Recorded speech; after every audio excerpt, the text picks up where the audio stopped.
Hola, ¿qué tal amigos de YouTube? Hoy vamos a resolver un circuito eléctrico, el cual nos pide hallar un voltaje en un elemento a través del análisis de la potencia consumida y suministrada por los elementos del circuito.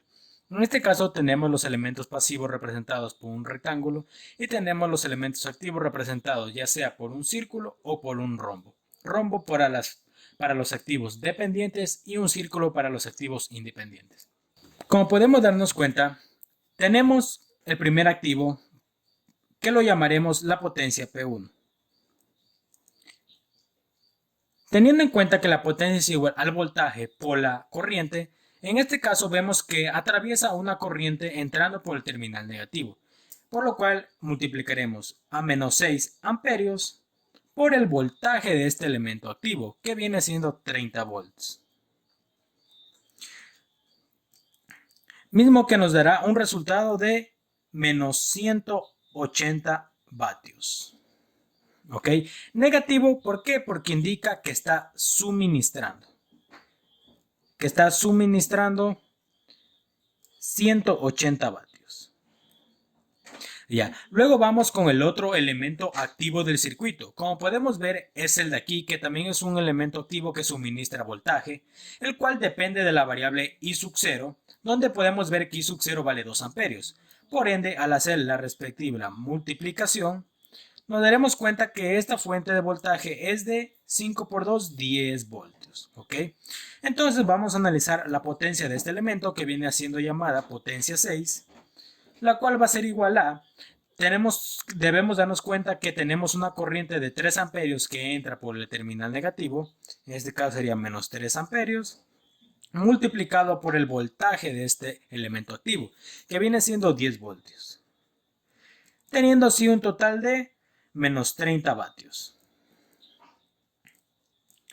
Entonces, ¿esto qué quiere decir? Lo que quiere decir que suministra 30 vatios. Ok, ya hemos acabado con los elementos activos del circuito. Vamos ahora a analizar lo que son los elementos pasivos del circuito.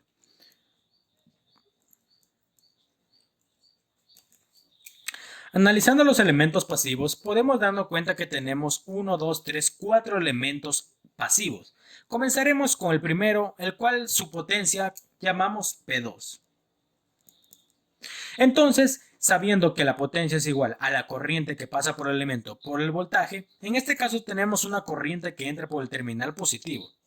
¿Qué quiere decir? Que tendremos más 6 amperios multiplicando al voltaje de este elemento, que viene siendo 12 voltios, teniendo así una potencia de 72 vatios. Positiva, que indica que se consume 72 vatios. Indica que se consume 72 vatios, ¿ok?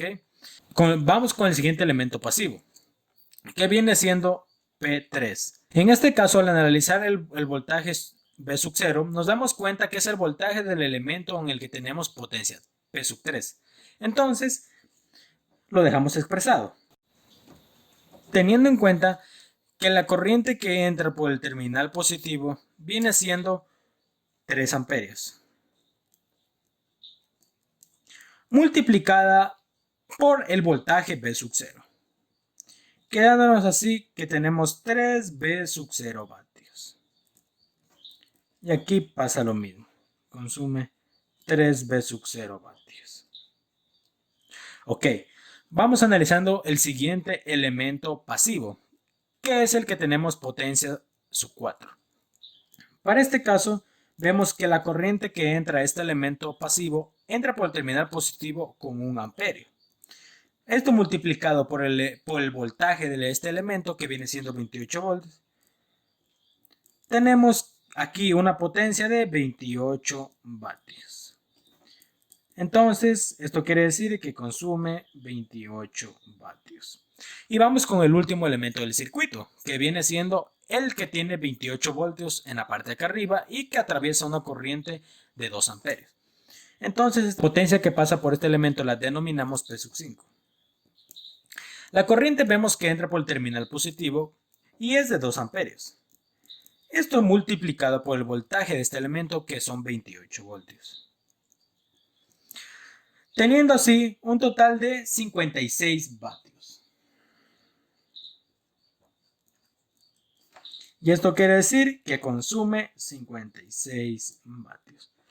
Ok, y aquí nos hemos de preguntar cómo se halla lo que es el voltaje V sub 0. Sencillo, teniendo en cuenta que en un circuito cerrado, la sumatoria de las potencias que se suministran son iguales a la sumatoria de las potencias que se consumen en el circuito. O también se puede decir que la sumatoria de las potencias, de todas las potencias, viene siendo igual a 0. A continuación, para poder hallar la variable V sub 0, nos basamos en el enunciado de que la sumatoria de potencias suministradas es igual a la sumatoria de potencias consumidas. En este caso, todas con signos positivos. Aquí podemos ver que tenemos la suma de las potencias suministradas, que viene siendo las de los elementos activos, que son 180 más 30, y tenemos la suma de las potencias consumidas, que son en este caso las de todos los elementos pasivos. Sería 72 más 3V sub 0 más 28 y más 56 vatios. Y tenemos aquí escrito todo esto. Entonces podemos pasar a despejar V sub 0, obteniendo así el resultado de 54 tercios, que viene siendo a 18 voltios. Pudiendo así resolver el problema hallando a la variable V sub 0. Muchas gracias por el video, espero que les haya ayudado, espero que me apoyen, que se suscriban al canal para subir siguiendo más contenido de esta materia y espero que les saquen provecho. Muchas gracias por todo.